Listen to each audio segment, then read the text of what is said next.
नमस्कार। आज हम थिंक एंड ग्रो रिच किताब से एक बहुत ही दिलचस्प सिद्धांत पर बात करने वाले हैं, ऑटो सजेशन। ये एक ऐसा कमाल का आइडिया है जो हमें सिखाता है कि कैसे सिर्फ अपने विचारों को कंट्रोल करके हम वो सफलता पा सकते हैं जो हम हमेशा से चाहते थे। जरा एक पल के लिए सोचिए, क्या हो अगर सफलता के बीज सीधे अपने दिमाग में बोए जा सके। मतलब एक ऐसा तरीका हो जिससे कोई अपने मन को, अपनी सोच को पूरी तरह से कंट्रोल कर सके और उसे अपनी मर्जी के हिसाब से ढाल सके। तो चलिए इस आइडिया की गहराई में उतरते हैं।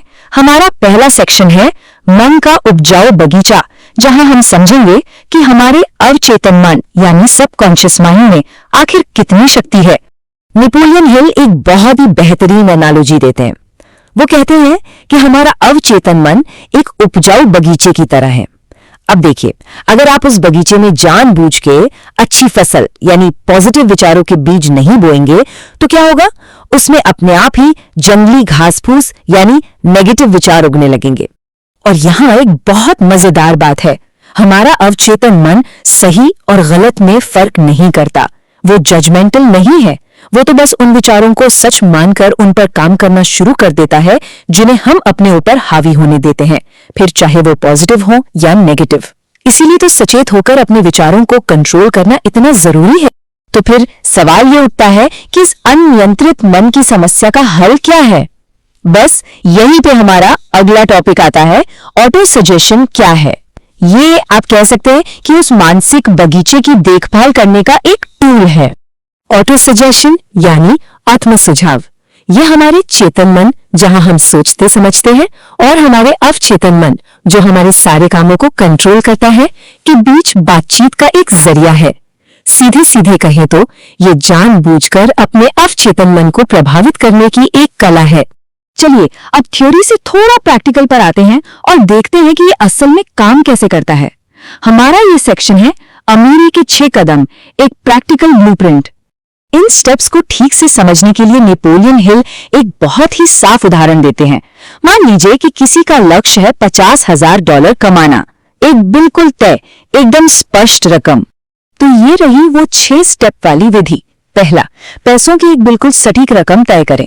गोल जितना क्लियर होगा, रिजल्ट भी उतना ही क्लियर होगा। दूसरा, ये तय करें कि उस पैसे के बदले में आप क्या देंगे, क्योंकि दुनिया में कुछ भी मुफ्त नहीं मिलता। तीसरा, उसे हासिल करने की एक पक्की तारीख तय करें। चौथा, एक ठोस प्लान बनाएं और सबसे जरूरी बात, फौरन शुरू करें। पांचवा, इन सब चीजों को एक साफ स्टेटमेंट में लिख लें। लिखने से इरादा और पक्का हो जाता है। और आखिर में छठा स्टेप, इस लिखे हुए स्टेटमेंट को दिन में 2 बार, सुबह और रात, जोर से पढ़ें। लेकिन रुकिए, इन स्टेप्स को असरदार बनाने के लिए सिर्फ शब्दों को दोहराना ही काफी नहीं है।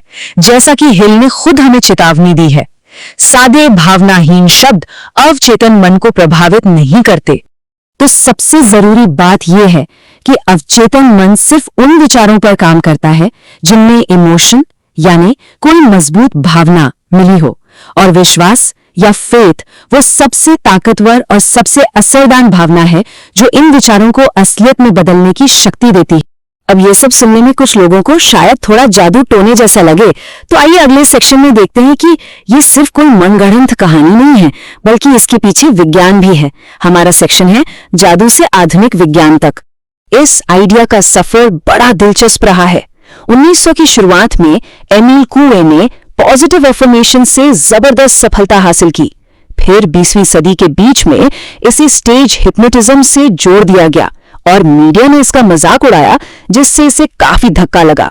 लेकिन फिर 20वीं सदी के आखिर में डॉक्टर मैक्सवेल माल्ट्स जैसे मनोवैज्ञानिकों के काम की वजह से इसका एक तरह से पुनर्जन्म हुआ। और आज तो ये मेडिसिन, स्पोर्ट्स और पर्सनल डेवलपमेंट में एक जानी मानी तकनीक है। जिस चीज को नेपोलियन हिल ने अपनी किताब में पैसे देखने के लिए आंखें बंद करना कहा था, उसे आज हम सब एक बहुत ही पॉपुलर नाम से जानते हैं, क्रिएटिव विजुअलाइजेशन।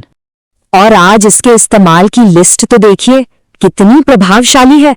ओलंपिक एथलीट्स की ट्रेनिंग से लेकर नासा के अंतरिक्ष यात्रियों की तैयारी तक, डॉक्टर मैक्सवेल माल्ट्स के साइको साइबरनेटिक्स में, और यहां तक कि कैंसर के इलाज में मदद करने वाली मेडिकल थेरेपी में भी इसका इस्तेमाल होता है। तो अब ये कोई ऑल्टरनेटिव सोच नहीं बल्कि मेनस्ट्रीम साइंस का हिस्सा है। तो इन सब बातों का निचोड़ क्या है, इसका असली सार क्या है?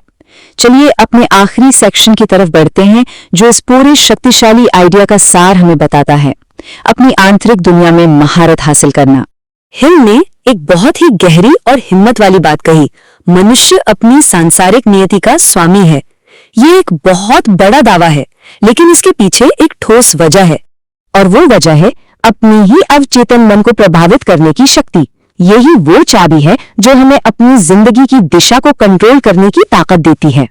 इनाम है एक मनी कॉन्शियसनेस, यानी धन चेतना विकसित करना। लेकिन यहाँ एक आखिरी सोचने पर मजबूर कर देने वाला सवाल उठता है, क्या हम सब वो कीमत चुकाने को तैयार हैं जो इसके लिए लगती है? और वो कीमत है दृढ़ता की, क्योंकि ये कोई जादू की छड़ी नहीं है, बल्कि एक ऐसा कौशल है जिसे पूरे समर्पण और मेहनत से सीखना पड़ता है।